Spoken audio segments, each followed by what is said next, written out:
ESBR boxing about myself and Paul Kelly. That means only one thing and one thing only. We're in preview mode and we're previewing another one of Paul's favourites this week.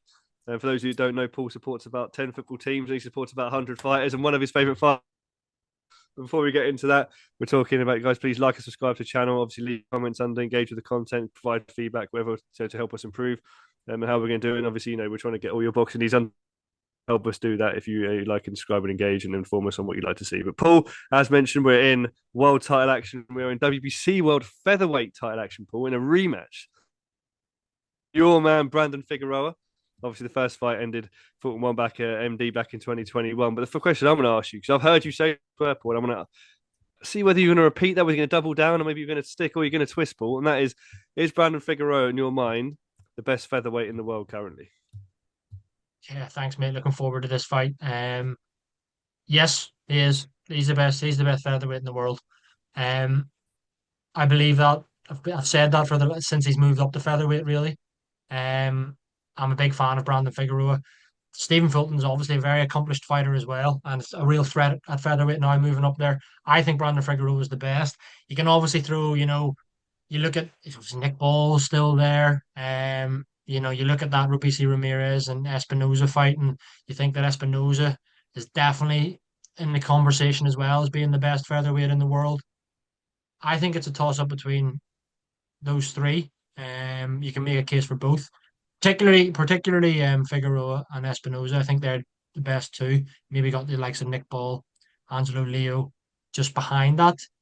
For my money, I do think Brandon Figueroa is the best, mate. And yeah, without getting into predictions, and obviously this is a rematch, so there is data we can go off from the previous fight. Which Stephen Fulton won, of course. Brandon Figueroa's only defeat, but yeah, I think that I think he'll without giving a definitive prediction, I think yeah, Figueroa will probably prove that he's the best featherweight in the world this weekend. Yeah, you know what? I can't disagree with what you're saying.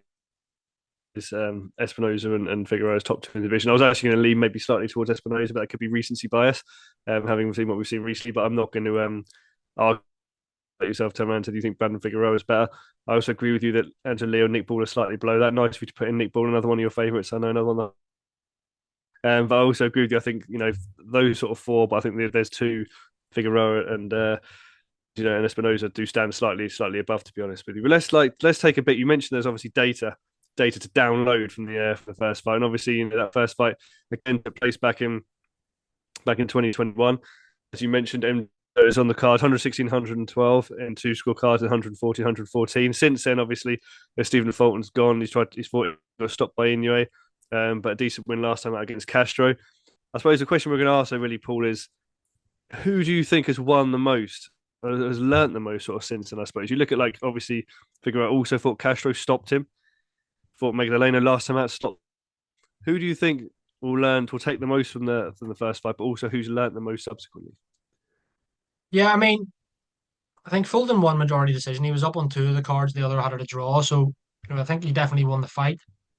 In saying that, I think that was a young Brandon Figueroa. I think he will have learned a lot since then. I think he's got miles better since then as well. Since that defeat, he's obviously, as you mentioned, Castro win, Magseo, Jesse Magdaleno, yeah, beat Lewis Neary as well, of course. And you look at Fulton, and after the emphatic Inoue defeat, I actually gave Fulton a real chance in that fight against Inoue, and he got battered, really, didn't he? Moved up to featherweight, thought he was maybe going to win fairly convincingly against Castro. That was only a split decision. That was a very close fight. He was nowhere near his best there. Um, but yeah, now up at 126 pounds. I think this suits Brandon Figueroa more. I think he can take more from the first fight. I think he's improved more from the first fight. And could it be argued that Stephen Fulton's maybe stagnated slightly or even declined ever so slightly? Will there be, will he have any damage still in the back of his mind from that Inoue defeat? Brandon Figueroa was a big puncher. Will he know? Oh dear, if Inoue can stop me at 122, could Brandon Figueroa, who's a far bigger man, could he potentially stop me at 126?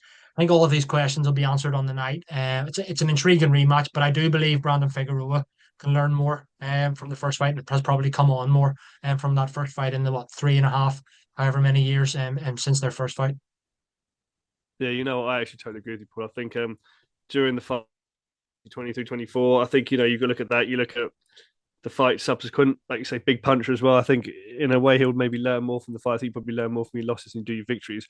But equally, fight as well. I almost feel like you mentioned Fulton's been stopped by Inoue, 30 years old now. Is he kind of has that taken something from him? Kind of now in the ascendancy.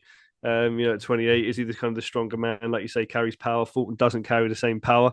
So things we sort of playing in my mind. But I'm actually going to be chivalrous here, Paul. We do predictions, obviously, and sometimes I like to hog the limelight by going first. But Paul, I'm not going to do that for you, obviously, on Figueroa weekend. I'm going to come to you first, Paul, and say, how do you see this fight playing out, Paul? Who wins and why?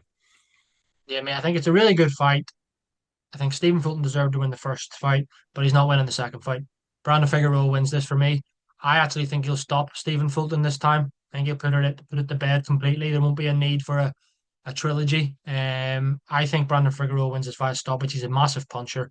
He's looked even bigger puncher since moving up to featherweight. Questions asked about Fulton on his featherweight debut a few months ago. Didn't look great. He's not old. I'm not writing him off. Like, he's only 30 as well. He's only a couple of years older than Brandon Figueroa, but I think there's maybe miles on the clock there for some reason. I don't want to disrespect him. He's obviously a former unified super bantamweight champion as well. But I just think Brandon Figueroa was the real deal, and I think he could get Stephen Fulton out of there inside the distance. Won't be early, late for me. I'm going to go Brandon Figueroa stoppage rounds 9 or 10.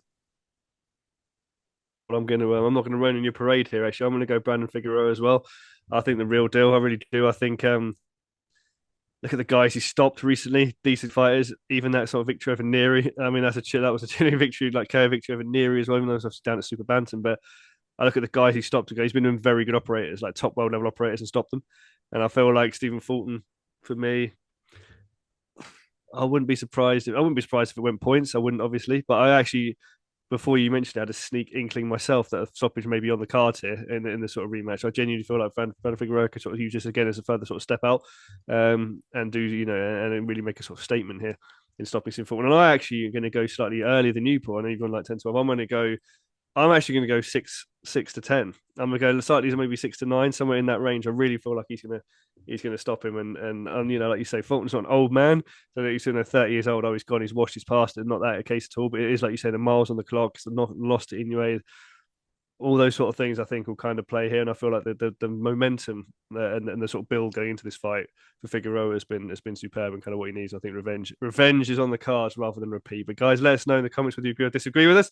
Also, how you see the featherweight division, whether you do Brandon Figueroa as number one, or whether you see Espinosa, or even if you're from the Merseyside area, whether you see Nick Ball maybe as number one in the division, as well as for this one. But as always, like and subscribe, engage with the content. And all that's left for me to say again is thank you very much, Paul. And as always, guys, thank you very much for watching. Pleasure as always, mate. All the best.